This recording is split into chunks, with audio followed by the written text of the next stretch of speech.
JD.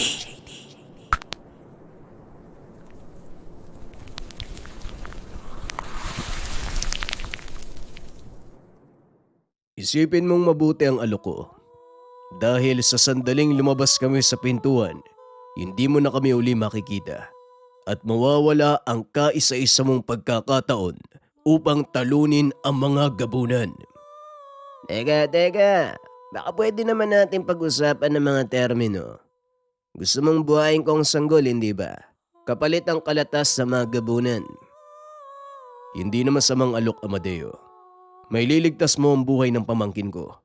At higit pa dyan, may liligtas mo rin ang iyong angkan mula sa mga gabunan. Hindi na kayo magtatago.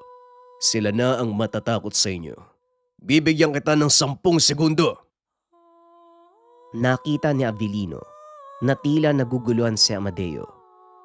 Alam nito na kapag ganun ang matandang aswang, hindi na ito nakakapag-isip ng matuwid. 5 segundo na lang, Amadeo.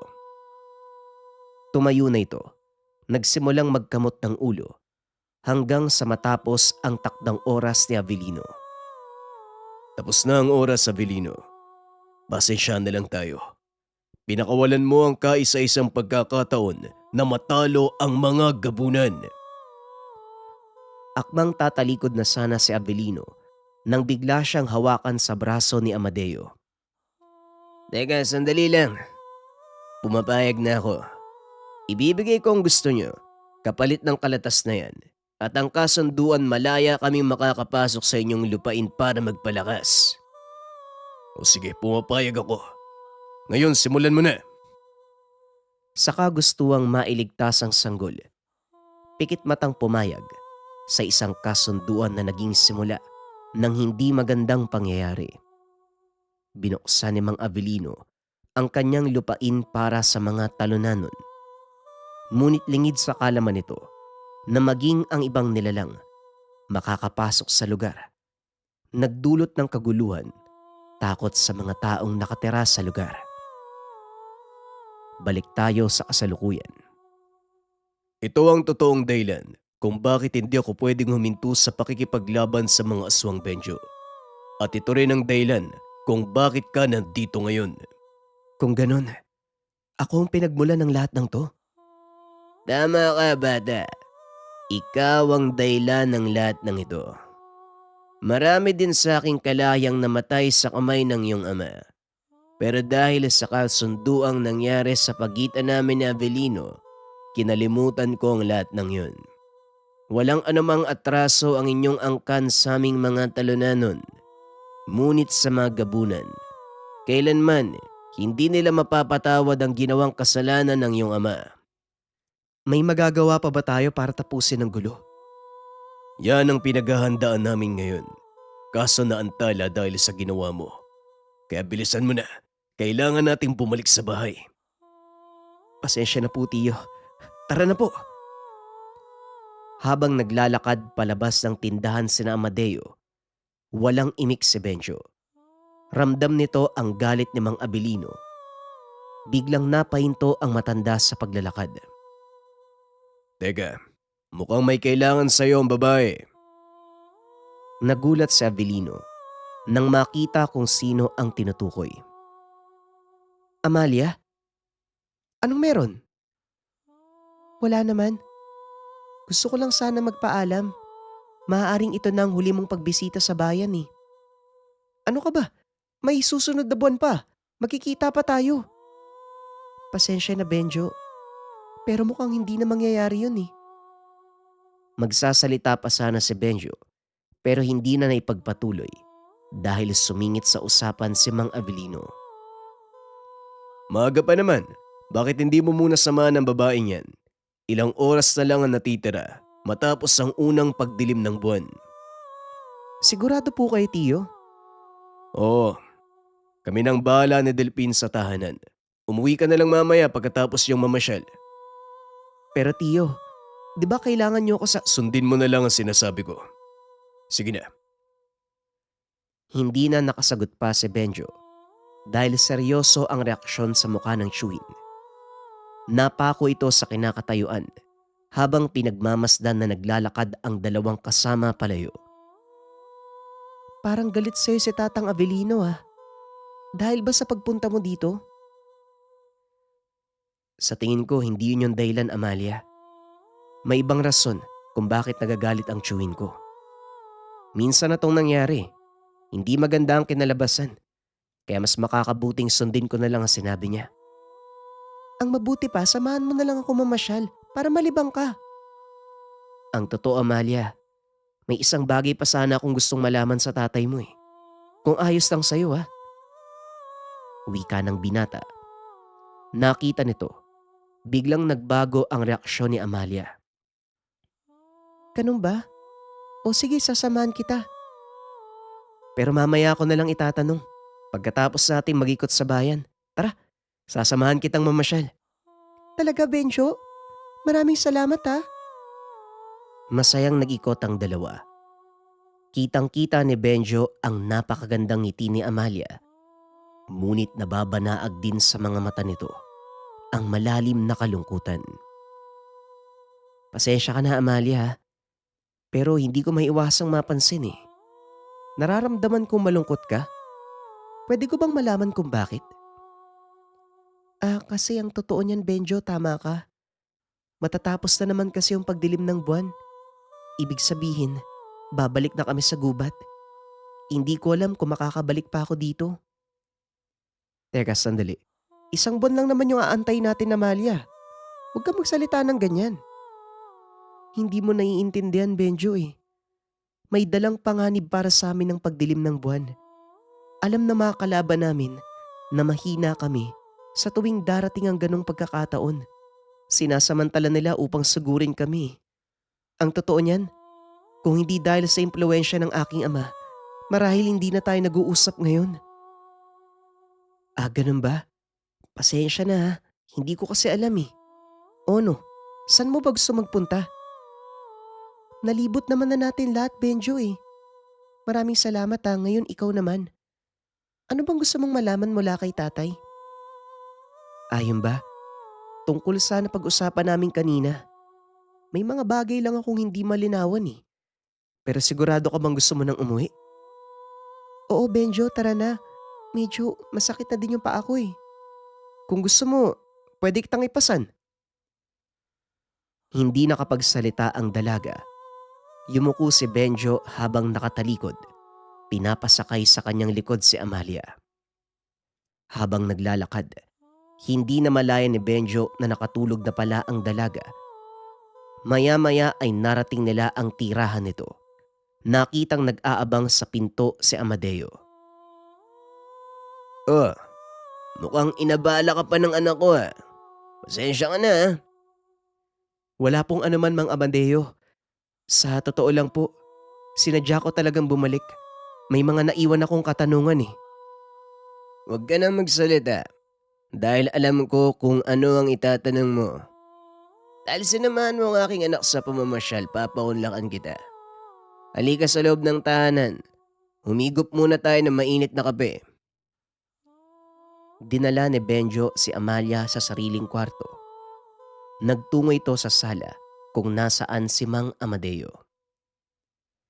Hindi na po ako magpapaligoy-ligoy pa. Kung talagang alam mo ang itatanong ko, maaari mo bang sabihin sa akin ng diretsahan? Gusto mong malaman kung kaninong kaluluwa ang nilagay ko sa katawan ng sanggol? Pwes makinig ka. Unawain mo lahat ng sasabihin ko. Ang kaluluwang inilagay ko sa katawan mo, pagmamay-ari ng isang gabunang aswang. Kung ganun, isa akong gabunan. Kung pag-uusapan natin sa teknikal na terminolohiya, hindi ka aswang, ngunit nananahan sa katawan mo ang kaluluwa at kapangyarihan ng isang aswang. Maaari bang lumabas yung kakayahan na yun? Sabihin na lang natin na may posibilidad na mangyari ang sinabi mo. Pero ito ay nakadepende sa iyo, Benjo. Ang kakayahan ng isang nilalang nakapaloob sa kanyang kaluluwa. Kaya kung gugustuhin mo, maaari mo itong gamitin pero hindi ka magiging ganap na aswang. Paano kung magagamit ang kakayahan ng isang gabunan kung hindi ako magiging aswang? Simple lang. Teka, oo nga no. Paano nga ba? Naku, pasensya na Benjo, hindi ko talaga alam eh. Wala akong ideya sa katangian ng mga gabunan pero... Ay! Sandali, yung kalatas ng mga gabunan. Dali-daling tumayo si Amadeo. Nagpunta sa mga aklat na nasa silid ng sala. Kinuha nito ang isang sisidlan na gawa sa kawayan. Dinala sa harapan ni Benjo. Dinala to ng iyong ama sa akin kapalit ng buhay mo. Kaya eto, ibabalik ko na. Teka, hindi ko matatanggap ang kalatas na yan, Manong. Kabayaran po yan sa ibinigay niyo sa aking kaluluwa. Huwag mo nang isipin yun, Benjo. Siguro naman hindi masama para sa isang negosyante ang gumawa ng kabutihan paminsan-minsan. Kaya eto, kunin mo. Baka sakaling makatulong sa'yo. Binuksan ni Benjo ang sisidlan. Kinuha ang kalatas. Mga sinaunang letra ang nakasulat. Hindi ito maunawaan. Naku, Manong Amadeo. Hindi ko maintindihan ng mga to. Hindi bali na lang. Alam mo, may isang bagay ako napapansin sa'yo. Simula pa kanina. Sobrang bilis mong sumuko. Talaga naman po kasi. Imposibleng maintindihan yung nakasulat dito. Tignan nyo. Kaluluwa ng mga gabunan ang nasa loob ng katawan mo. Kagaya ng sinabi ko, ang kaluluwa ang bumubuo ng iyong pagkatao. Subukan muli. Huminga ng malalim si Benjo. Muling tinignan ang kalatas. Laking gulat ng binata dahil tila biglang nagbago ang mga letra. Sa pagkakataong iyon, malinaw niya itong nababasa. Tama nga. Tama kayo, Manong. Naiintindihan ko na mga nakasulat. Magaling. Ngayon simulan mo ng pag-aralan. Dahil konting oras na lang ang nalalabi para sa'yo. Po, ano pong ibig mong sabihin? Sa mga oras na to, kasalukuyang nag-aanda ang tiyuhin mo at mga tagapagbantay sa pagsalakay ng mga kalaban. Itinakda din ang mga gabunan ng kanilang pag-atake. Sa panahong mahina kami mga talunanon. Kaya pasensya na, hindi kami makakatulong. Mauunawaan naman siguro ni Tia Avelino ang kalagayan nyo. Kaya ayos lang din sa akin. O siya, magsimula ka na. Medyo mahaba pa ang aaralin mo. Lumabas ng sala si Mang Amadeo. Laking gulat ni Benjo dahil biglang sumara ang lahat ng pintuan at bintana. Dali-dali itong lumapit sa pinto. Narinig ang sinabi ni Mang Amadeo. Narinig niyo ang pakiusap ni Amalia. Huwag niyong hahayaang may makapasok sa silid na ito. Pangalagaan niyo ang binatang nasa loob. Siya lang ang pag-asa ng ating lahi. Kaya kahit anong mangyari, huwag na huwag niyong iiwanan ng pintuan kahit ikamatay niyo pa. Sabay-sabay na sumagot ang mga nasa labas. Hindi maunawaan ni Benjo kung ano ang nangyayari. Pero hindi na ito gaanong pinagtuunan ng pansin. Ibinaling ng binata ang atensyon sa kalatas. Binasa niya ang nilalaman ng mga ito sa pag-aakala na makakakuha siya ng kasagutan. Ngunit lingid sa kalaman ni Benjo na ang kalatas na ibinigay sa kanya ay ang susi para gisingin ang natutulog na kapangyarihan. Habang tumatagal, unti-unting naramdaman ni Benjo ang pagbigat ng kanyang ulo. Unti-unting pumipikit ang mga mata. Ngunit pilit niya itong pinanlalabanan sa kagustuang makahanap ng kasagutan. Hanggang sa hindi na kinaya ng katawan ang matinding pagod na tila hinihigop ang kanyang lakas sa bawat bigkas ng mga katagang nakasulat. Sumubsob ang ulo ng binata sa mesa. Nawalan ito ng malay. Walang kaalam-alamang binata na nasa likod niya si Amalia. May hawak na patalim. Ginilitan ng palad ni Benjo. Inilapat sa kalatas. Ang kalatas na yan, kasunduan ng mga engkanto sa aming mga talunanon at gamit ang dugo ng mortal na may kaluluwa ng gabunan, may sasakatuparan nito. Humayo ka, Benjo. Iligtas ang aming angkan. Palayain mo kami sa sumpa. Matapos itong sabihin ni Amalia, biglang bumalik sa wisyo si Benjo. Sa pagkakataong yun, nagbago ang pakiramdam ng binata. Gumaan ang katawan at tila may walang hangganan na lakas na dumadaloy sa kanyang katawan palabas. Sa wakas nagising ka na. Kumusta ang pakiramdam mo? Amalia, andyan ka pala. Nakaidlip ako pero teka, bakit parang biglang luminaw yung mga mata ko? Tapos, naririnig ko yung salita ng mga tao mula sa labas. Teka, ako lang ba to? O baka naririnig mo din? Nagising na ang kaluluwa ng gabunan sa katawan mo. Kaya magagamit mo na ang lakas at angking kakayahan ng mga gabunan nang hindi nagiging aswang dahil ito sa kalatas na yan. Teka, anong kinalaman ng kalatas? Wala nga ako nabasa na may kaugnayan yan sa pagkatao ko Puro lang namang inkantasyon at saka para mga dasal lang laman yan Hindi ko nga lang natapos dahil inabot na ng antok. Pasensya na kung hindi sinabi ni tatay ang katotohanan. Pero hindi lang pangkaraniwang kalatas ang binasa mo. Ito ay kasunduan ng mga engkanto sa aming mga talunanon. Sa sandaling mabahiran ito ng dugo mula sa'yo, may sasakatuparan ng kasunduan. Sa madaling salita, nakalikha ka ng isang panibagong nilalang. 3 katauhan sa iisang katawan. Ano? Teka, parang lalo ko naguluhan Ano ba yung sinasabi mo? Habang nag-uusap ang dalawa, biglang pumasok sa pintuan si Mang Amadeo. Ang sinasabi ni Amalia, totoo yan. 3 katauhan sa isang katawan.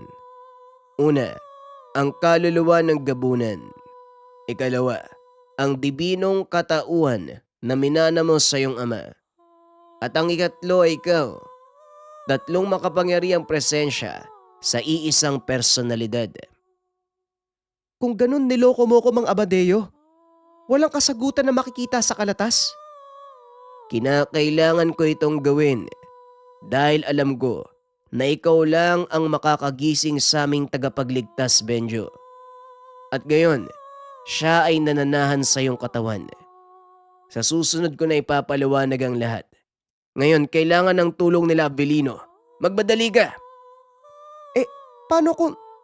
Teka, mukhang alam ko na kung nasan sila.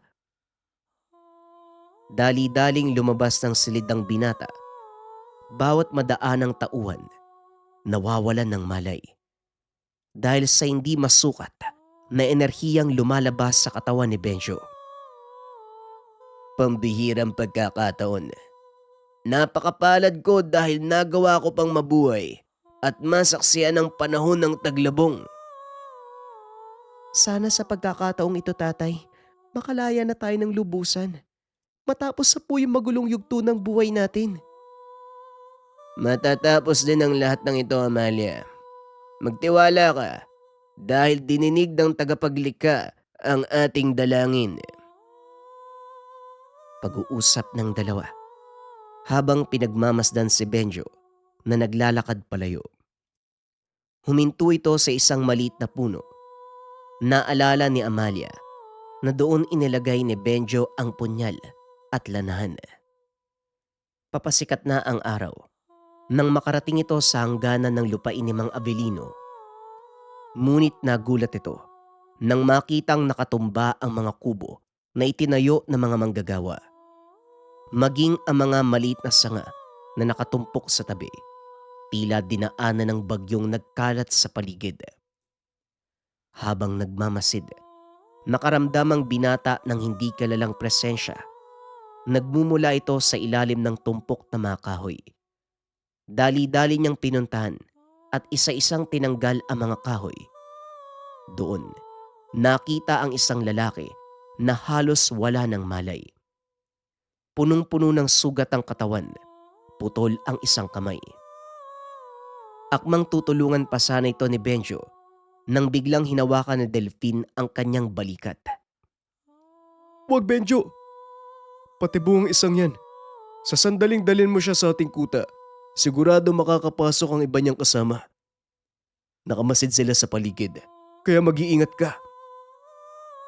Manong Delphin kayo pala. Pero mamamatay na siya. Kailangan niya ng tulong. Kalaban siya, Benjo. At sa oras na iligtas mo ang buhay niya, ikaw ang papatayin ng gabunang yan. Sa palagi ko wala namang masama kung susubukan Kung hindi siya pwedeng dalhin sa bahay ni Tio Abilino, dito ko siya gagamutin. Paano mong gagawin ang bagay na yon? Wala kang sapat na kaalaman tungkol sa mga gabunan. At isa pa, ang sugat ng aswang na yan, gawa ng sandata ng tiyuhin mo. Akala ko din Manong Delphin Pero nagkamali ako. Maaaring wala akong sapat na kaalaman tungkol sa mga gabunan. Pero hindi naman kailangan ng utak para gumamot ng sugat, di ba? Wika ni Benjo. Sabay laslas ng kanyang palad, gamit ang tansong punyal. Ipinatak nito ang dugo sa sugat ng lalaki. Laking gulat ni Mang Delphin dahil kusang naghilom ang sugat nito hanggang sa tuluyan ng gumaling. Bibigyan kita ng ikalawang pagkakataon.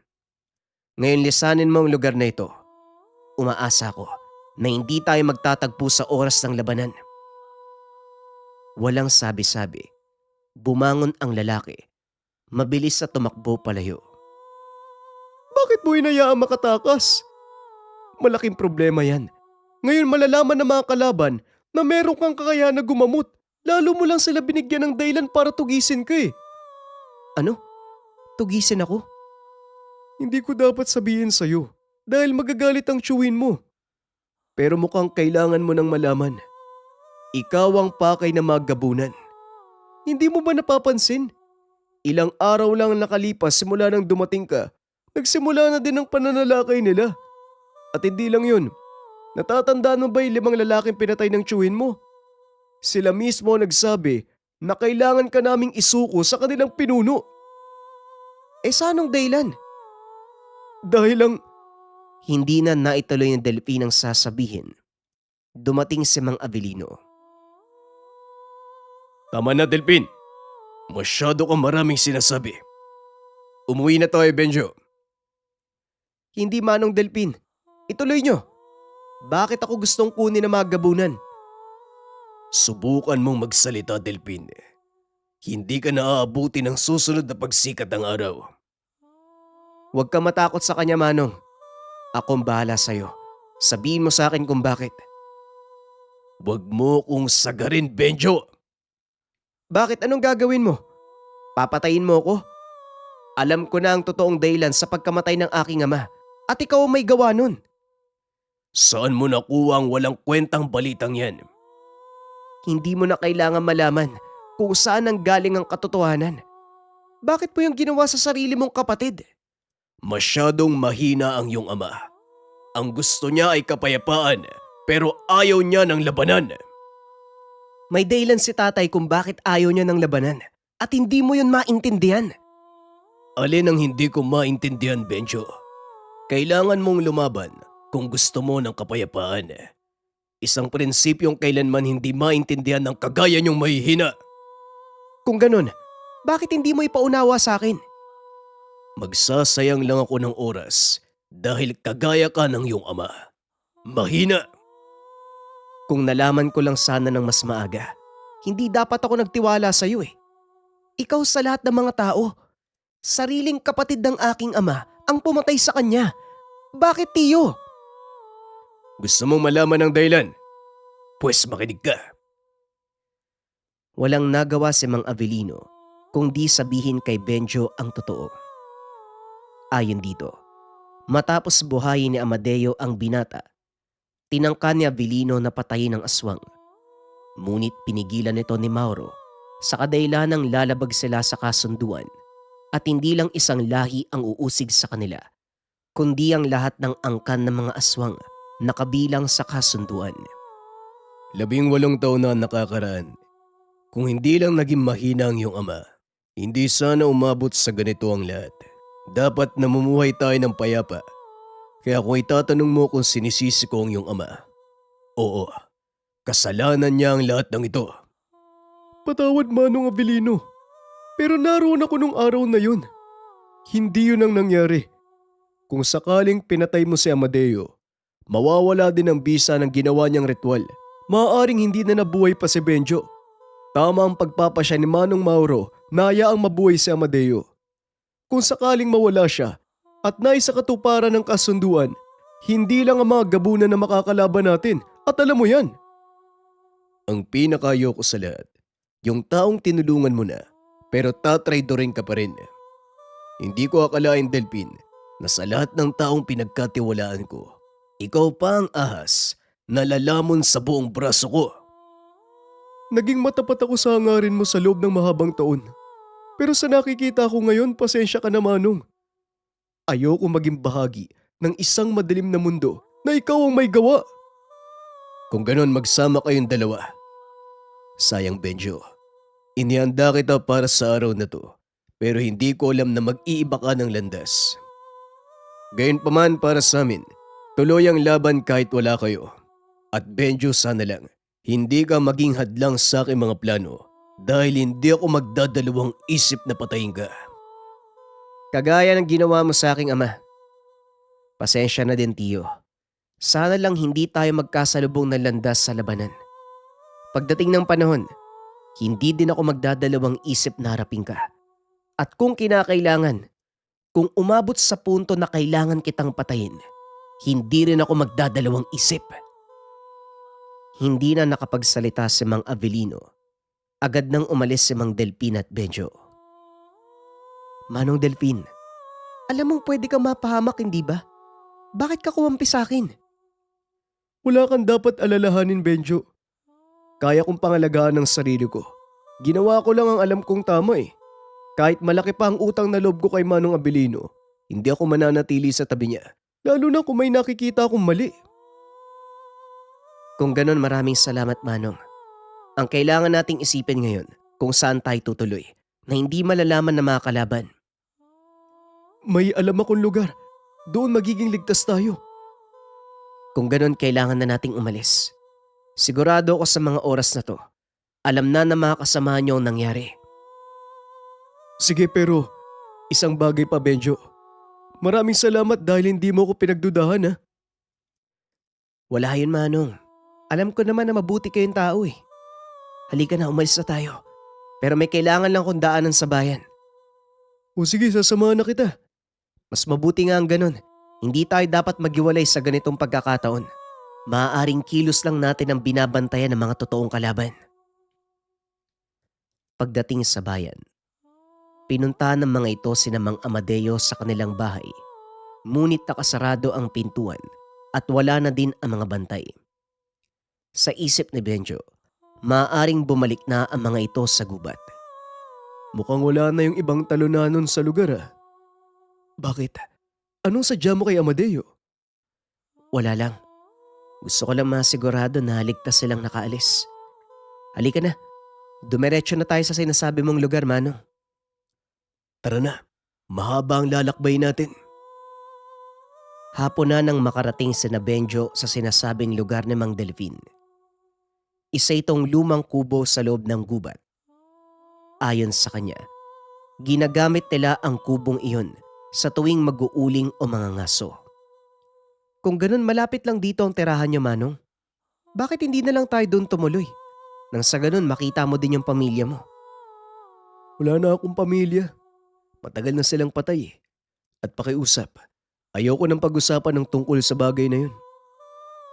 O sige, Manong, kayo ang bahala. Sandali lang ha, magpapaningas lang ako ng apoy. Sige Benjo, ako nang bahalang humanap ng makakain natin. Pasensya ka na ha. Biglaan yung pangyayaring to eh. Kaya hindi din ako nakapaganda. Wala yun, Manong. Sanay naman ako sa ganitong uri ng bahay eh. Mas mabuti kung ganun pero... Teka, ano palang plano mo? Sa totoo lang, Manong, hindi ko rin alam kung saan ako magsisimula. Gusto ko nang wakasan yung gulo eh. Hindi ko lang po nabanggit sa inyo pero may mga pangitain ako nakita. Nalaman kong matagal na panahon na ang nakalipas. Marami ng buhay ang nasayang dahil lang sa kaguluwang ito. Tama ka Benjo. Sumama ako kay Manong Avelino upang labanan at pigilan ng mga aswang. Pero ni minsan, hindi ko nakikita kung ano yung kabuluhan ng ginagawa namin eh. Ang palaging sinasabi ni Manong Avelino, ang pakikipaglabang ginagawa niya ay para protektahan ng lupaing sakop nila. Pero ang pinakamalaking tanong, ano nga ba ang dapat protektahan sa lugar na yun? Yun nga din yung gusto kong alamin eh. Dahil sa totoo lang, nawala na ang tiwala ko kay Tio Avelino. Parang hindi na ako naniniwala sa lahat ng mga sinabi niya sa akin eh. Pati na rin yung mga bagay tungkol sa lupa niya. Ang hirap ng paniwalaan. Habang nag-uusap ang dalawa, may kumalabog sa labas ng kubo na tila may kung anong lumapag sa lupa. Marahang sumilip si Benjo. Nakita ang isang nilalang na nakatayo. Nakatitig ito sa mismong pintuan ng kubo na tila sinisipat kung merong tao sa loob. Marahan ding tinignan ni Mang Delfin ang nilalang. Agad niyang nakilala. Maswerte pa rin tayo at hindi siya kalaban. Tara, salubungin natin yung kaibigan kong mandaragit. Lumabas ang dalawa sa kubo para salubungin ang nilalang na dumating. Nababalot ng makapal na balahibo. Halos 9 na talampakan ng taas. Pula ang mga mata at napakalapad ng pakpak. Tobias, kumusta ka na? Mabang panahon tayong hindi nagkita. Biglang nag-anyong tao ang nilalang. Isang matipunong lalaki ang lumitaw sa kanilang harapan. Mabuti naman ka, Delphin. Pero anong ginagawa niyo dito? May ilang bagay na kailangang ayusin eh. Nga pala Benjo, kaibigan ko. Pamangkin ng amo ko. Ganun ba? Ikinagagala kitang makilala, Benjo. Ako nga pala si Tobias. Mukhang hindi pa kayo nakakapagpaningas ng apoy. May dala pa naman ako malaking isda. Sige ho, kukuha muna ako ng mga tuyong kahoy na ipapanggatong nang maiwan na yung dala mo, kaibigan. O sige, wala kang dapat alalahanin sa paligid. Teritoryo ko ang lugar na ito, kaya walang sino man ang gagalaw sa'yo. Sige po, maraming salamat ah. Babalik naman ako kagad eh. Marahang naglakad si Benjo palayo sa kubo. Ngunit naririnig pa rin ito ang pinag-uusapan ng dalawa. Ang totoo niyan, Tobias, nasa panganib yung buhay naming dalawa eh. Dinala ko siya sa lugar na to para humingi ng proteksyon galing sa'yo. Proteksyon. Alam mo, wala kaming pinapanigan, Delphin. Bakit naman naisip mo ang bagay na yan? Ang binatang kasama ko, siya ang susi para matapos na ang labanan sa pagitan ng mga tao at lahi ng mga aswang. Hindi nakikisali ang aking angkan sa gulo ng mga tao. Kaya pasensya na, hindi ko kayo matutulungan. Naunawaan ko, Tobias. Huwag kang mag-alala. Hindi rin kami magtatagal sa gubat na to. Alis na kami kinabukasan. Teka, saan naman kayo pupunta? Hindi ko kayo matutulungan sa ibang bagay, pero maaari kayo manatili sa aking sakop. Dito ligtas kayo. Walang ibang makakapasok dito. Pero ano ba talaga ang totoong dahilan para tumakas kayo sa kapatagan? Hindi ba, isa ka sa mga tauhan ni Avelino? Totoong sinabi mo pero mag-iingat ka sa taong yun. Kung anong pinapakita niya sa iyong kabutihan, balat kayo. Bahagi yun ng totoo niyang intensyon. Intensyon? Hindi kita maintindihan, kaibigan. Maaari mo bang ipaliwanag ng mas malinaw? Pag-uusap ng dalawa. Pero napahinto sila nang biglang bumukas ang pintuan ng kubo. Ang buong akala ni Mang Delfin. Nasundan sila ng mga kaaway. Ngunit nakahinga ng maluwag nang makitang si Benjo ang dumating. Ginulat mo naman kami. Amin na nga yung mga kahoy. Nang makapagpaningas na ako. Inilapag ng binata ang mga nakuwang sanga ng kahoy. Nagsimulang magpaninga si Mang Delfin. Naupo si Benjo sa isang sulok. Pinakiramdaman ang dalawang kasama. Wala na sa mga ito ang nagsasalita. Kaya naman pinili ni Benjo na basagin ang katahimikan. Pasensya na po kayo ha. Pero narinig ko po nang hindi sinasadya yung pinag-uusapan nyo eh. Sa palagay ko, kailangan ko ng mga tao eh. May mga gusto kong sabihin. Sige lang Benjo, mapagkakatiwalaan mo naman ako eh. Lalong-lalo na si Tobias. Tama ka. Galing man ako sa lahi ng mga aswang. Pero kami yung tipo na hindi kumakain ng laman ng kahit anong buhay. Lalo na ng tao. At isa pa, mapagkakatiwalaan mo ko, mas tapat ako kay Delphin kaysa sa iba mong kakilala. Maraming salamat po kung ganun. Manong Delphin, Manong Tobias, sasabihin ko na sa inyo kung nung nakita ko sa pangitain sa kalatas. Aling kalatas? Yung ninakaw ng tatay mo sa mga gabunan? Hindi Manong eh. Parang iba yung binigay sa akin ng mga Amadeo. Iba? Teka, natatandaan ko na. Noon may isa pang kalatas eh. Maliban sa pagmamay-ari ng mga gabunan, yung kalatas na ginawa ng mga babaylan na nakatira sa lupa nyo. Ibinigay niya ito kay Amadeo. Kapalit ang pananahimik nito tungkol sa totoong nangyari. Ang kalatas na yun ay tinatawag na Kalatas ng pagkamulat. Ang kakayahan ng kasulatan na yon, gisingin ang anumang nakatagong kakayahan sa loob ng isang nilalang.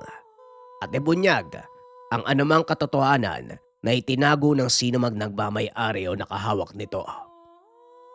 Dumampi sa kamay ng tiyuhin mo ang kalatas na yun. Bago mahawakan ni Amadeo, talagang sinadya niya itong mapunta sa'yo para makita ang totoong nangyari at mabunyag yung sekreto ni Avelino. Tama po kayo. Nakita ko sa pangitain kung paanong pinatay ni Tio Avelino ang tatay ko. Kung ano man ang sinabi niyang dahilan sa akin kanina, yun ay purong kasinungalingan. Ginusto niyang mawala si tatay upang masolo ang lupa. Binabalak ni Tio Avelino na buksan ang lagusan ng mga engkanto na nasa pinakagitna ng lupain. Gitna ng lupain? Hindi ba ang pinakagitna ng lupain yung bahay ni Avelino? Ngayon hindi na ako magtataka kung bakit pilit na pumapasok ang mga aswang sa lugar na yun. Pero ang tanong, bakit kailangan niyang buksan ang lagusan ng mga engkanto? Balak niya makipagkasundo sa mga engkanto upang magkaroon ng kapangyarihan na pasunurin ng mga aswang. Sakupin ang buong bayan. Masyadong mataas ang ambisyon ng tiyuhin ko na kahit ang buhay ng sariling kapatid, isasakripisyo niya. Matagal ko na nga naririnig sa kanya yan eh. Yung mga kataga na pag-iisahin ko magkaibang mundo. Ito pala ang ibig niyang sabihin. Kung naintindihan ko simula pa lang, hindi na sana ako sumama. Naging parte pa ako ng masamang balak ko. Pinatay niya si tatay dahil maigpit itong tumutol sa kanyang mga balak. Wika ni Benjo at dagdag pa nito. Nakita niya din sa pangitain na ginamit ni Mang Avelino ang pagbuhay sa kanya upang makuha ang pagsang-ayon ni Mang Mauro. Ngunit hindi ganun kapurol ang utak ng ama ni Benjo. Naamoy nito ang ibang intensyon ng kapatid bago pa man maisakatuparan, kaya kinuha nito ang isa sa pinakamahalagang susi. Isa sa pinakamahalagang susi? Anong ibig mong sabihin? Ang punyal na tanso. Gumawa siya ng replika para makita kung mapapagana ko ito. Nagtagumpay ang kanyang eksperimento. E di nasaan yung totoong punyal? Isang tao lang nakakaalam kung nasaan yun. Kailangan nating makita ang kinaroroonan ni Mang Avelino. Alam ko malapit lang yun dito Manong Tobias, batid ko po, kabisado niyo ang gubat. Maaari mo bang ituro sa akin kung saan ang lungga ng mga talunanon? Mga talunanon, nasisiraan ka na ba ng bait? Alam mo ba kung gaano sila kabangis? Hindi, pero alam ko kung gaano sila kabait. Malaki ang tiwala ko, nakikilalanin nila ako. Nako, ayokong maging parte nito. Bahala na kayo. Tahakin niyo ang landas patungo sa lambak. At sa kalagitnaan nun naroon ang kanilang kanlungan. Malalaman niyong nasa pugad na kayo ng mga talunanon kapag nakita niyo nagsasalubong na talon. Mag-iingat kayo dahil delikado ang lugar na yon. Hindi lang mga aswang ang nakatira. May mga nilalang din na namamalagi sa lugar na ayaw sa mga tao. Mga engkanto. Nasabi na sa akin ni Amalia ang tungkol dyan at alam ko kung paano silang haharapin. Maraming salamat Manong Tobias ha. Malaki ang utang na loob ko sa'yo. Basta, hindi nyo narinig ang lahat ng to mula sa akin. Walang kinalaman ng mga mandaragit dito. Delphin, mauna na ako bago pa merong makatunog. Maraming salamat Tobias. Mag-iingat ka. Kayo ang mag-iingat. Maaaring sa mga pagkakataong ito, nalaman na ng mga kalaban ang inyong kinaroroonan. Pero gaya ng sinabi ko, ligtas kayo sa lugar na ito. Ngunit sa sandaling lumabas kayo sa kagubatang nasasakupan ng mga mandaragit, hindi ko na masisiguro ang kaligtasan nyo.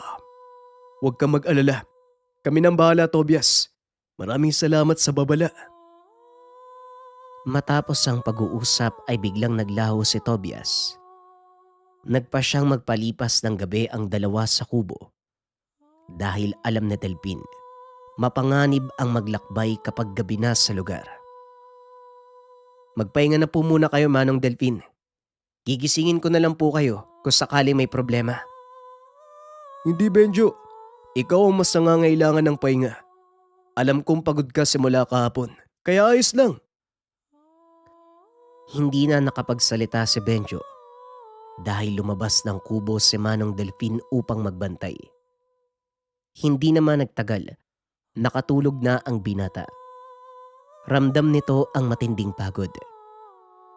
Kinabukasan madaling araw pa lang ginising na siya ni Manong Delphin upang simulan ang paglalakbay papunta sa kinaroroonan ng mga talunanon. Sila Mang Amadeo na lang ang pag-asa natin. Kailangan makuha ang tunay na punyal bago pa tayo maunahan ni Tio Abilino. Alam mo Benjo, hindi ko akalaing aabot tayo sa ganito eh. Ni sa inagap hindi ko inisip nakakalabanin si Manong Abilino. Mataas ang tingin ko sa kanya eh at malaki ang utang na loob. Ngunit hindi na tama ang ginagawa niya. Kahit ako naman eh. Alam mo ba Manong, iniidolo ko siya nung bata pa ako eh. Napakagaling niya sa lahat ng bagay. Pero ngayon, biglang napalitan ng galit ang paghanga ko sa kanya. Sa lahat ng tao ha, hindi ko lubos na maisip na si Tio Abilino makakabangga natin. Biglang napahinto sa paglalakad si Delphin. Senenyasan nito si Benjo na tumahimik. Umupo ang dalawa. Inilapat nito ang palad na parang dinadama ang kapaligiran. Matapos nun, bigla nitong hinila si Benjo papunta sa gilid. Laking gulat ng dalawa. Biglang lumitaw mula sa ilalim ng lupa ang isang nilalang na may napakahabang ilong na tila ba nagmula sa elepante at mga kamay na may matatalas na kuko. Manong, ano ang nilalang na yan? Alaga ng engkanto ang nilalang na yan. Hindi naman siya nananakit pero malamang. Siya ang nagbabantay sa lugar na ito. Antayin muna natin siyang bumalik sa ilalim ng lupa bago tayo tumuloy. Dumampot ng bato si Mang Delphin. Inihagis ito sa malayo. Gaya ng inaasahan, sinundan nga ng nilalang ang tunog. Mukhang bulag yata yung nilalang na yun ah. At isa pa nakadepende siya sa tunog. Mukhang mahihirapan tayo sa pagpuslit ah.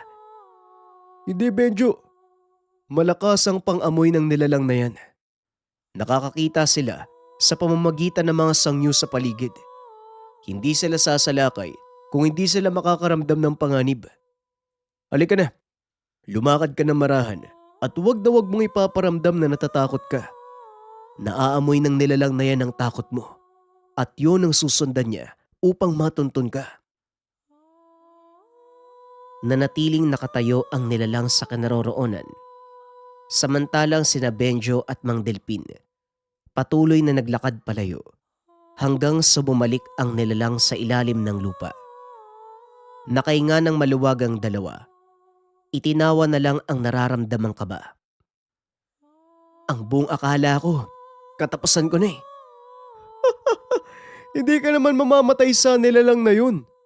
Pero sa susunod na makakaengkwentro natin, Siguradong mapapalaban tayo, Benjo. Halika na, kailangan na nating umalis. Bakit, Manong? Anong klaseng nilalang ba yung kakaharapin natin? Hindi ako sigurado pero nararamdaman ko ang kanyang presensya. Isang napakalaking nilalang. Matapos itong sabihin ni Mang Delpin, biglang yumanig ang lupa. Hindi makaalis sa kinakatayuan ng dalawa dahil sa lakas ng pagyanig. Mukhang hindi lang malaki yung nilalang na to. Galit din siya. Maganda ka, Benjo. Siguradong mapapalaban tayo. Pag-uusap ng dalawa. Biglang gumalaw ang mga puno sa bandang unahan. Ramdam ng dalawa ang malakas na dagungdong ng malalaking paa papunta sa kinakatayuan nila. Nanlaki ang mga mata ng binata nang biglang lumabas mula sa masukal na bahagi ng kagubatan ang isang malaking nilalang. Iisa lang ang mata nito, nakaposisyon sa gitna ng kanyang muka. May hawak itong putol na puno sa kanang kamay at malaking sako sa kaliwa. Anong ginagawa ng MOA dito? Hindi ko rin alam, Manong. Unang beses ko makakita ng ganyang nilalang. Parang may mali. Hindi maaaring pumasok ang MOA sa lugar na ito. Ang inaasahan ko magpakita ay kapre. Iwasan mo lang ang mga atake niya. Hindi likas na mabangis sa mga MOA. Pero nagagalit sila kapag may kinuha ka mula sa kanilang mga koleksyon. Paano natin malalaman? Ngayon lang naman tayo nagpunta dito eh. Wala nang oras para doon. Halika na, tumakbo ka na lang. Dali-daling tumakbo ang binata habang iniiwasan ang bawat hampas ng MOA. Ibalik nyo ang ginto. Wika ng nilalang habang patuloy sa pagwasiwas ng hawak nitong puno. Hanggang sa tinamaan si Mang Delpin, humagis ito sa mga bato at nawalan ng malay. Wala nang ibang pagpipilian si Benjo kung di harapin ng nilalang. Binunot nito ang punyal. Sinugod ang nilalang. Itinaas niya ito at sumigaw. Hoy, makinig ka. Hindi ko alam kung bakit ka nagagalit sa amin. Pero wala kaming kinalaman sa pagkawala ng gamit mo. Kaya tumigil ka sa pagwawala, tuminahon. Biglang tumigil ang nilalang nang makita ang hawak na punyal ng binata. Binitawan nito ang hawak na puno. Naupo sa lupa. Inilapag ni Benjo ang punyal. Dali-daling pinuntahan si Mang Delpin na noon ay unti-unti nang nagkakamalay. Aray ko, ang sakit ng likod ko ha. Parang nabalian pa yata ako ng bato. Anong nangyari? Wala na ba ang nilalang? Hindi, Manong. Naroon siya nakaupo. Nakapako yung tingin sa punyal. Hindi ko alam kung ano nangyayari. Pero sa palagay ko, ligtas na tayo ngayon. Mabuti naman kung ganun. Kailangan na nating umalis bago pa bumalik sa wisyo ang MOA. Dahan-dahang inalalayan patayo ni Benjo si Mang Delpin. Naglakad palayo. Pero laking gulat ng dalawa nang biglang magsalita ang nilalang. Paano ang punyal? Ito ba ay iiwan mo? Napakamot ng ulo si Benjo dahil kung magsalita ang nilalang, tila walang nangyari. Hindi ko alam kung ano nangyari sa'yo. Pero maaari bang bantayan mo muna para sa akin? May kailangan lang kaming puntahan. Mahalaga ang gagawin namin eh. Walang kaalam-alam ang binata. Sa sandaling bigyan mo ng gawain ang MOA, hindi to titigil hanggat hindi mo sinasabi. Nanatiling nakaupo ang nilalang habang nakatingin sa punyal. Kinuha naman ng dalawa ang pagkakataon upang tumuloy papunta sa lambak ni Mang Amadeo. Ilang sandali pa, nakita na ng mga ito ang sinasabi ni Tobias, ang magkasalubong na talon. Nandito na tayo. Pero nasa na mga taluna nun? Biglang may bumulusok na sibat mula sa kakawyan. Sinong nagbigay sa inyo ng pahintulot na pumasok sa lugar na to? Wika ng boses. Nakatago ito sa kahoy pero para kay Benjo, hindi niya makakalimutan ang boses na ito. Amalia, alam ko ikaw yan. Ako to si Benjo, pakiusap. May mahalaga kaming sadya kay Mang Amadeo. Lumipas ang ilang minuto. Walang sumagot. Nagulat na lang ang binata. May mga sibat nang nakatusok sa kanilang leeg. Bakit ka sumunod dito? Hindi ka makatiis, no? Mga kasama, ibaba niyo mga sibat. Kilala namin ni tatay ang mga yan. Tara, sumama nga kayo sa amin. Nakainga ng maluwag si Mang Delfin nang mapag-alaman na hindi kalaban ang mga dumating. Nagulat naman si Benjo dahil ibang-iba ang Amalia na karap niya ngayon kaysa sa nakasama niya sa bayan. Mas malakas ito. Palaban kong titignan, lalo pat may hawak itong sibat. Ilang sandali pa, narating na nila ang kuwebang kinaroroonan nila Mang Amadeo, pero bago pa man makapasok, nagbigay ng babala ang dalaga. May isang paalala ko bago tayo pumasok. Kasama ni Ama ang nakakatanda sa aming lahi, kaya mag-iingat ka sa pakikipag-usap sa kanya. Ano mang maling kataga ang bitawan mo, maaaring masamain ang mga nakakatanda. Maliwanag, Amalia. Nga pala, masaya akong makita ka uli. Ganun din ako pero hindi ito ang panahon para magkumustahan. Alam kong meron kang mahalagang pakay kay Ama, kaya mas makakabuting puntahan mo na muna siya. Magkakaroon tayo ng mahabang panahon sa sandaling matapos ang lahat ng ito. Wika ng dalaga. Matapos ay kaagad nang lumakad si Benjo. Pumasok sa yungib. Nung una hinarangan ito ng mga nagbabantay. Ngunit nang makilala ni Mang Amadeo ang binata, kaagad niya itong pinapasok. Hoy, Benjo! Ikaw pala. Mabuti naman at natuntun mo ang munti naming tahanan sa gubat. Maaari ko bang malaman ko nung sadya mo? Hindi na ako magpapaligoy-ligoy pa, Mang Amadeo. Kailangan kong orihinal na punyal ni Ama. At kagaya nga ng inaasahan ko, hahanapin ang totoong may-ari ang punyal. Pero ang tanong, ikaw nga ba ang magmamana nito? At bakit hindi? Anak ako ni Mauro. Siguro naman, kikilalanin ako ng punyal ni tatay. Malalaman natin. Halika, sumunod ka sa akin, Benjo. Akmang tatayo na sana si Mang Amadeo, pero pinigilan ito ng isa sa mga matandang nakaupo sa tabi. Sandali lang, Amadeo. Sigurado ka bang mapagkakatiwalaan ng taong yan? Huwag kang mag-alala, tandang Isakar, dahil handa kong itaya ang buhay ko para sa batang yan. Halika na, Benjo. Kailangan nating magmadali.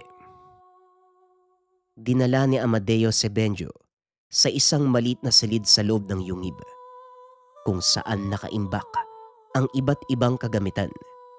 Kabilang dito ang punyal na kawig ng ginawa ni Mang Avelino, pero mas detalyado ang pagkakaukit ng mga salita.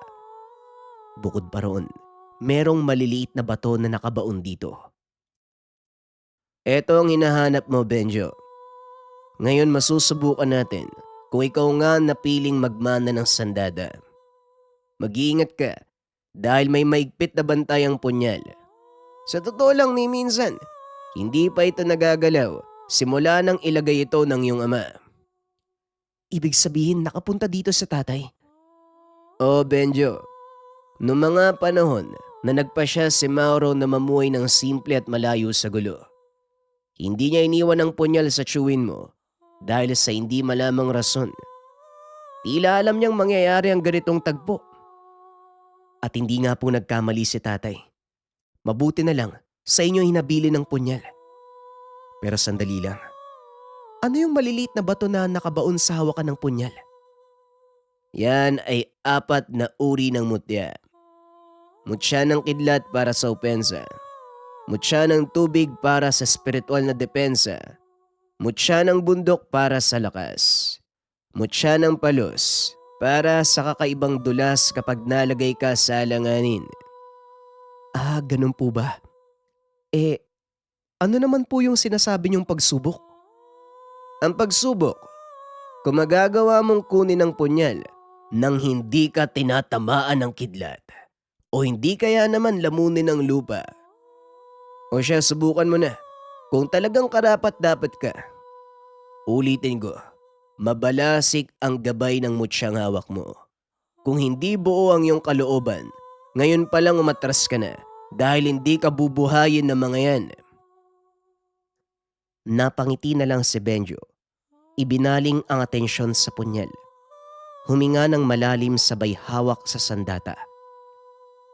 Pinakiramdaman ni Amadeo ang paligid, ngunit walang nangyari. Hindi inangat ni Benjo ang punyal. Naghintay ito ng ilang minuto bago ikilos ang sandata. Teka, ganito din ba yung nangyari sa ibang sumubok? Tanong ni Benjo. Hindi nakapagsalita si Mang Amadeo dahil hawak-hawak na ng binata ang punyal sa mga kamay. Ngunit sa halip na magkagulo, tila umayon sa kanya ang panahon. Hindi, Benjo. Sa loob ng mahabang panahon, ikaw pa lang ang taong nakapag-angat niyan mula sa kanyang sisidlan. Ikaw nga marahil ang pinili ng punyal ng iyong ama. Halika, Benjo. Ipakita natin sa mga nakakatandang talunanon na ikaw ang aming tagapagligtas. Teka lang, anong tagapagligtas, Manong? Ang sabi sa akin ni Mauro noon, ang sino mang magmamay-ari ng punyal na ito ay siyang magliligtas sa aming lahat. Nagkatotoo nga ang sinabi niya. Ikaw, Benjo, ang anak ni Mauro, ang nilalang na may 3 katauhan, nakatakdang maging isang pinuno. Pagbubuklurin mo ang 4 na pangunahing lahi ng aswang at sa pamamagitan nun, iiral ang kapayapaan. Nakita ko nga po to sa pangitain, pero ang hindi ko matanggap, ang katotohanan na sarili kong tiyuhin ang makakalaban ko. Maging ako, Benjo, hindi rin makapaniwala na si Avelino pala ang utak ng lahat ng mga masasamang nangyari sa aking mga kalahi. At sa mga sandaling ito, maaaring naging kasapi niya na ang mga gabunan. Kaya magmadali kayo bago pa mahuli ang lahat. Matapos nun, dinala ni Mang Amadeo si Benjo sa mga nakakatanda upang ipakita na nahawakan nito ang punyal ni Mauro. Ngayong nakuha mo ng sandata, ano nang susunod mong gagawin? Hahanapin si Tio Avelino. Pero bago yan, may kailangan muna akong kausapin. At saka Manong Delphine, mahusay ang mga manggagamot nila dito. Pakiusapan mong isa sa mga nakakatanda na gamutin ang mga pinsala mo. Pumayag naman sila kaya tara na, sasamahan kita. Ipinagamot ni Benjo si Mang Delphine. Pinagpahinga. Matapos ay pinuntahan naman ng binata si Amalia. O ano, nakausap mo na si Ama? Nahingi mo na ba yung kamay ko sa kanya? Ano? Anong sinabi mo, Amalia? Hindi ito ang panahon para makipagbiruan, ha? Masyado ka namang seryoso. Nakuha mo na ba yung pakay mo? Narinig ko kasi kayo nag-uusap kanina Oo, nakuha ko na. Salamat sa iyo, ha. Pero may isang bagay pa akong kailangang gawin Pagkatapos nun, doon ko hihingi ng kamay mo kay Mang Amadeo. Nagulat si Amalia sa sinabi ng binata. Hindi nito akalain na tototohanin ni Benjo ang kanyang pasaring. Hindi nakapagsalita ang dalaga dahil magkahalong kaba at saya ang naramdaman nito. Dahil sa wakas, may taong tumanggap sa kanya sa kabila ng totoong pagkatao at kaba dahil walang kasiguraduhan kung makakabalik pa ng buhay si Benjo. Wala ka bang sasabihin, Amalia? Hindi sa ganun basta. Kung ano man ang gagawin mo, sikapin mong makabalik ng buhay. Saka ko nasasabihin yung lahat ng gusto mong marinig. Matapos ang pag-uusap, binalikan ni Benjo si Mang Delphine na noon ay naghahanda na para umalis. Handa na ako. Maayos na rin ang pakiramdam ko. Mabuti naman po, handa na din ako Nakausap ko na sina Amalia at Mang Amadeo. Hindi sila makikialam sa labang to at nauunawaan ko naman yun. Mapayapang mga nilalang ang lahi nila. Kaya hindi na naituloy ni Benjo ang sasabihin. Nakarinig siya ng putok ng baril na nagmumula sa labas ng kuweba. Hindi maganda ang kutob ko sa nangyayari ha. Ang mabuti pa, dito ka muna. Titignan ko kung ano nangyayari. Dali-daling lumabas si Mang Delfin kasama ang ilan sa mga kalalakian sa tribo ng mga talunanon. Pagdating nito sa bungad, tumambad ang ilang patay na katawan ng mga kalahi ni Mang Amadeo.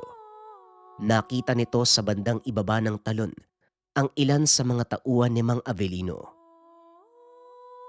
Delphin, hindi ko akalaing magkakaharap tayo sa ganitong pagkakataon. Traitor ka!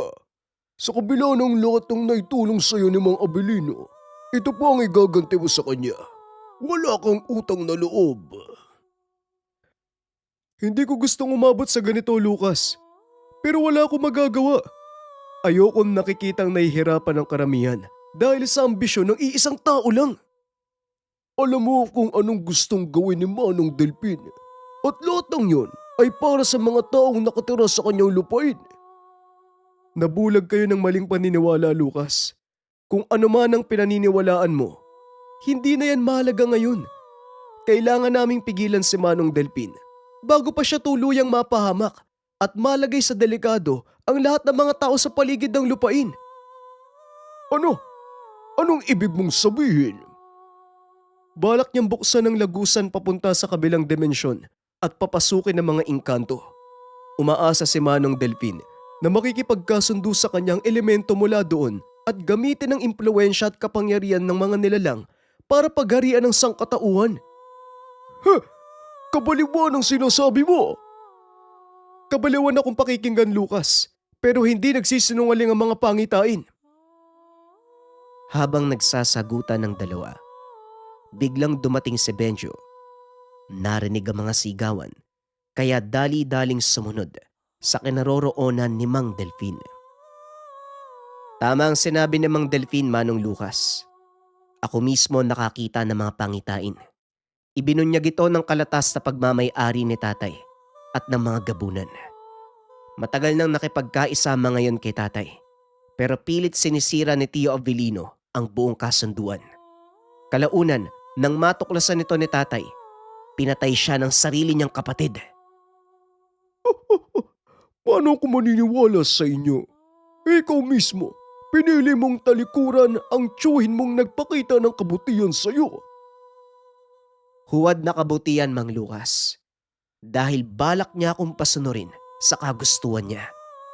Ngayon, kung aharang ka sa dadaanan ko, pasensya na. Pero hindi ako magdadalawang isip na kalabanin ka. Biglang napaisip si Lucas nang marinig ang sinabi ni Benjo. Napagtanto ang lahat ng mga ipinagawa sa kanya. Ang lahat ng aswang na pinatay. Mga inosente na naghahanap ng ligtas na masisilungan.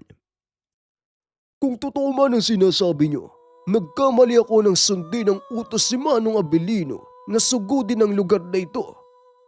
Benjo, ilikas yung lahat na nandito. Nakasunod ang malakas na puwersa kasama si Mang Avelino. Ilang oras na lang ay nandito na sila.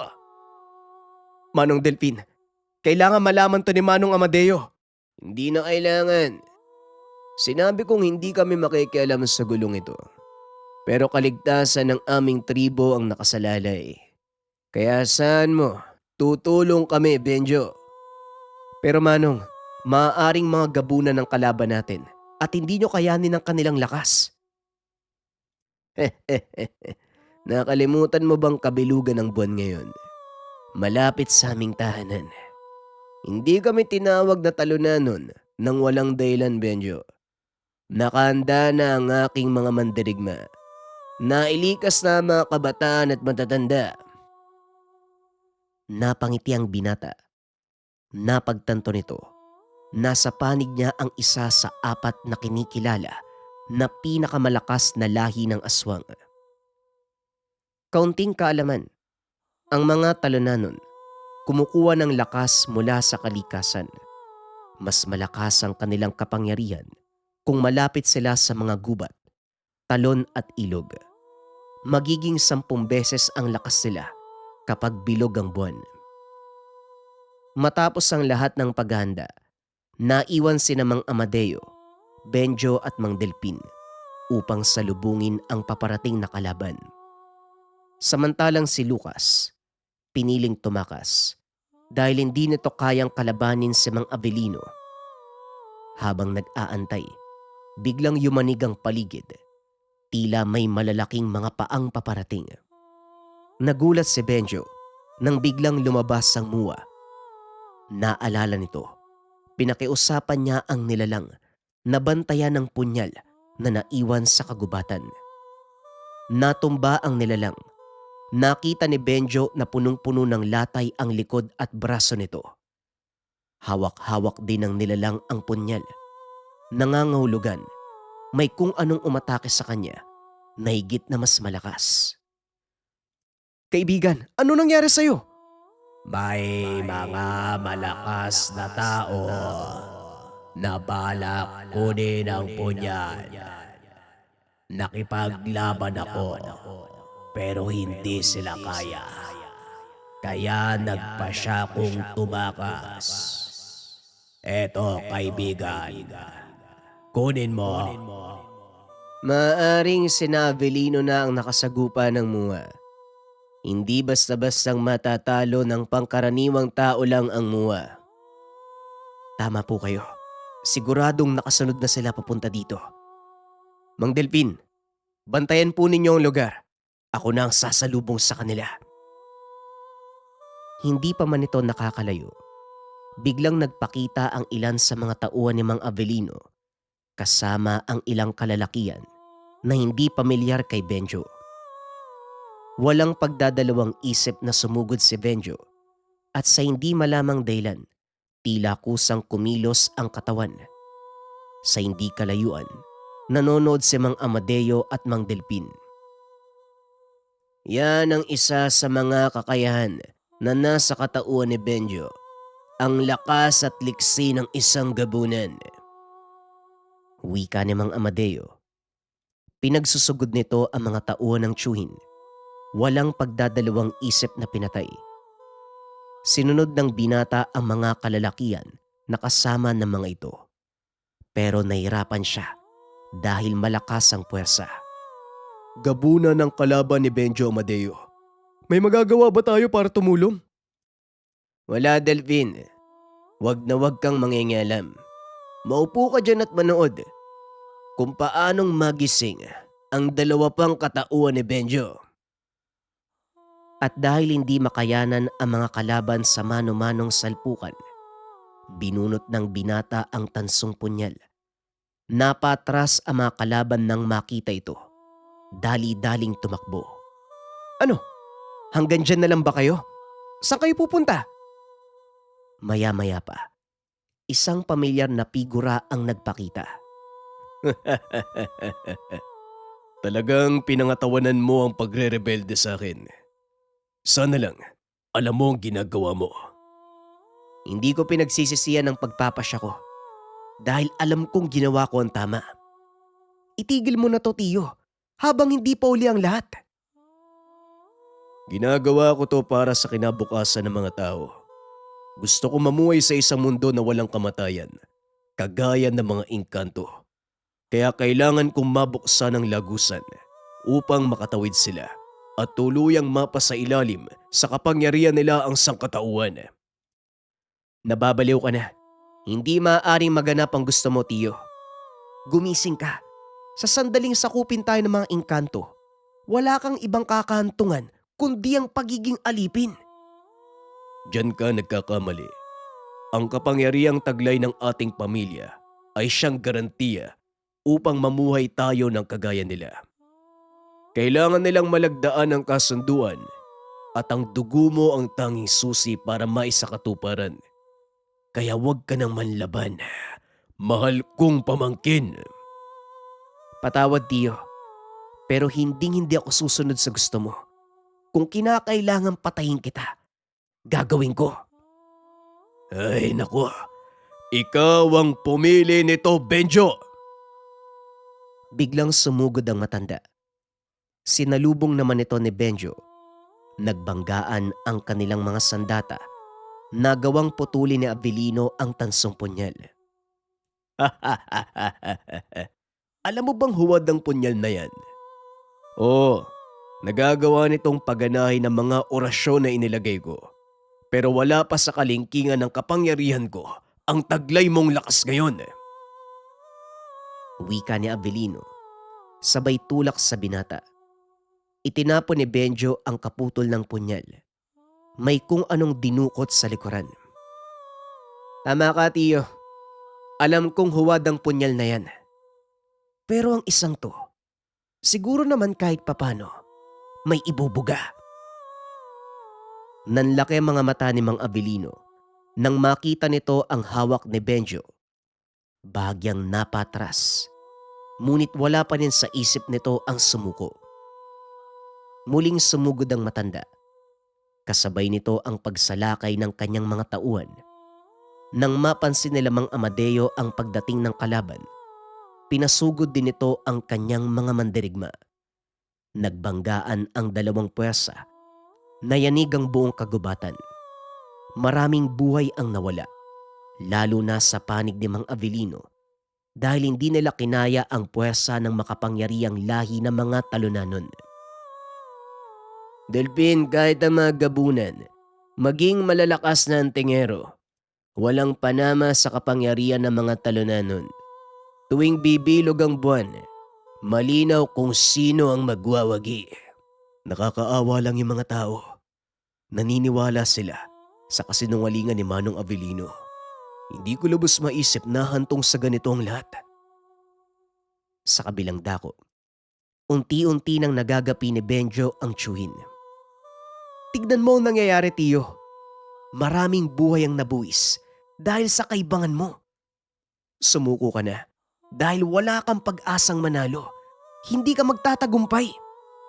Hanggat buhay ako, hindi pa uli ang lahat. Muling sumugod si Mang Avelino. Wala nang ibang pagpipilian si Benjo, kaya sinalubong nito ang tiyuhin. Itinarak ang hawak na punyal sa dibdib ng binata. Hindi ko inaakala. Ganito ang kakahantungan natin. Ni sa inagap, hindi ko ginusto ang pangyayaring to eh. Patawad, Tiyo, pero ito lang ang paraan para iligtas ka.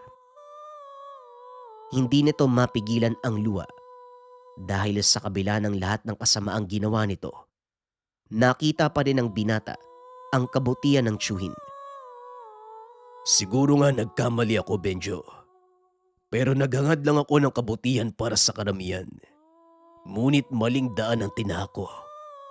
Wala na ako magagawa. Hindi ko na mababago ang lahat. Nakinig ka na lang sana sa akin noon, Tiyo. Pati na rin kay tatay noon eh. Hindi na sana umabot sa ganito. Patawad, Tiyo. Gustuin ko man pero hindi ko na mababago ang lahat. Napangiti na lang si Avelino hanggang sa mawalan nito ng hininga. Napahinto ang lahat nang makita ang kaganapan. Maging ama kalaban, nagatrasan, nagbigay ng huling respeto sa pagpanaw ni Mang Avelino. Tapos na ang laban. Nanalo tayo pero walang dahilan para magdiwang. Malungkot ang kaganapang ito dahil maraming buhay ang nawala dahil sa maling ambisyon. Gayunpaman, naway panghabang buhay nang manatili ang kapayapaan. Isa-isang nag-alisan ang mga kalaban. Inilibing ang mga nalagas. Sa panig naman ng mga talunanon, sa pag-uutos ni Mang Amadeo, inihatid ang mga sugatang tauhan ni Mang Avelino sa kani-kanilang bahay.